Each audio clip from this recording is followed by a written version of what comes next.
اس میں یقیناً ایک عبرت ہے، سبق آموزی ہے لِأُولِي الْأَبْصَارِ، لیکن یہ عبرت اور سبق آموزی صرف ان کے لیے ہوتی ہے کہ جو آنکھیں رکھتے ہوں، جن کے اندر جو ہے دیکھنے کی صلاحیت موجود ہو۔ اب یہ آج بڑی اہم آ رہی ہے فطرت انسانی کے اعتبار سے۔ ظاہر بات ہے کہ چونکہ یہاں خاص طور پر میں نے عرض کیا تھا کہ یہود کی طرف ایک جو ہے وہ ایک روح سخن موجود ہے اہل کتاب کی طرف، اور اس واقعے کے اندر تو خاص طور پر جن لوگوں کے اندر کہ یہ دنیا کی محبت زیادہ شدید ہوتی ہے، تو اس کا ایک اثر بتا رہے ہیں کہ یہ واقعتاً اللہ نے فطرت انسانی میں رکھی ہے، اس لیے کہ یہ دنیا جو ہے اسے اللہ نے چلانا ہے، اس کی رونقیں رکھنی ہے جب تک اس کی مرضی ہے، قیامت تک تو اسے آباد رکھنا ہے۔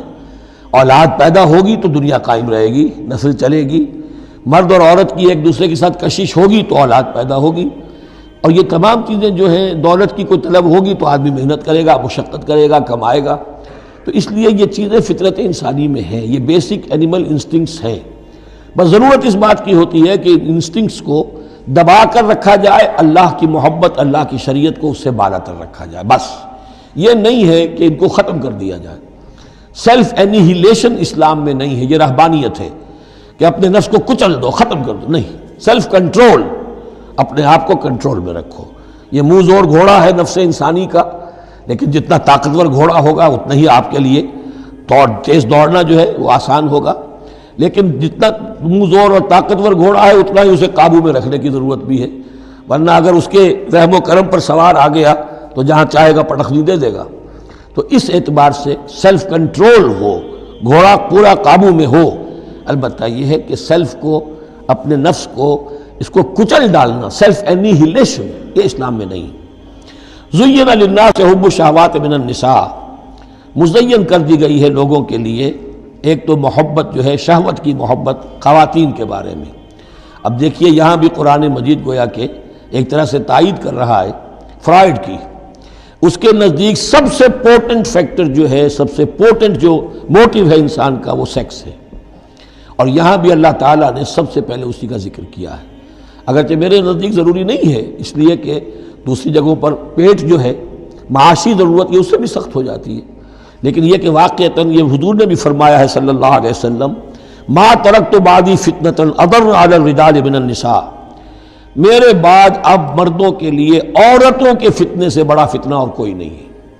ان کی محبت جو ہے وہ انسان کو کہاں سے کہاں لے جاتی ہے۔ بلعام بن باورہ یہود کے اندر ایک بہت بڑا عالم اور فاضل شخص تھا، ایک عورت کے چکر میں آ کر اور وہ شیطان کا پیرو بن گیا۔ وہ قصہ آئے گا سورہ اعراف کے اندر۔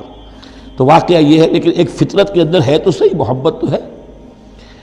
زُیِّنَ لِلنَّاسِ حُبُّ الشَّهَوَاتِ مِنَ النِّسَاءِ وَالْبَنِينَ، اور بیٹے انسان کو بہت پسند ہیں، بیٹے ہوں، اس کا نام چلتا رہے، بڑھاپے کا سہارا بنے۔ وَالْقَنَاطِيرِ الْمُقَنطَرَةِ مِنَ الذَّهَبِ وَالْفِضَّةِ، اور یہ کہ خزانے ہوں جمع کیے ہوئے سونے کے اور چاندی کے۔ وَالْخَيْلِ الْمُسَوَّمَةِ، اور گھوڑے ہوں، بڑے نسل والے گھوڑے جو ہیں جن پر کے نشان لگے ہوئے ہوتے ہیں، پیڈگری ہوتی ہے ان کی۔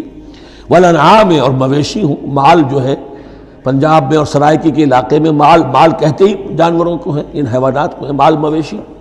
وَالْأَنْعَامِ وَالْحَرْثِ، اور کھیتی۔ ذَلِكَ مَتَاعُ الْحَيَاةِ الدُّنْيَا، بس جو نقطۂ اعتدال ہے وہ یہ ہے کہ جان لو یہ ساری چیزیں اس دنیا کی زندگی کا ساز و سامان ہے۔ اس زندگی کے لیے ضروریات کی حد تک ان سے فائدہ اٹھانا، اس میں کوئی بری بات نہیں، لیکن واللہ عندہ حسن المآب، لیکن اللہ کے پاس ہے اچھا لوٹنا۔ وہ جو ہے جو اللہ کے پاس ہے اس کے مقابلے میں یہ کچھ بھی نہیں۔ اگر یہ ایمان بالآخرہ ہے تو پھر تو انسان ان تمام چیزوں کو، اپنے تمام جذبات و میلانات کو ایک حد کے اندر رکھے گا، اس سے آگے نہیں آنے دے گا۔ لیکن اگر ان میں سے کوئی ایک شے بھی اتنی زوردار ہو گئی اس کی محبت کہ آپ کے دل کے اوپر اس کا قبضہ ہو گیا، تو بس آپ گئے، اب وہی ند ہے، وہی اب آپ کا معبود ہے، چاہے وہ دولت ہو، چاہے وہ کوئی اور شے ہو، وہ اب آپ کا معبود بن جائے گی۔ قُلْ أُنَبِّئُكُم بِخَيْرٍ مِّن ذَلِكُمْ، ان سے کہیے کہ کیا میں تمہیں بتاؤں کہ ان تمام چیزوں سے بہتر شے کون سی ہے؟ لِلَّذِينَ اتَّقَوْا عِندَ رَبِّهِمْ جَنَّاتٌ تَجْرِی مِن تَحْتِهَا الْأَنْہَارُ خَالِدِینَ فِیہَا، وہ لوگ کہ جو اپنے رب کا تقوی اختیار کرتے رہے۔ تقوی یہی ہے کہ اپنے نفس کا بھی حق ہے دو، اِنَّ لِنَفْسِکَ عَلَیکَ حَقًّا، لیکن ناجائز راستے سے نہیں۔ تمہارے پیٹ کا بھی حق ہے، اس کا ادا کرو، لیکن عقل حلال سے۔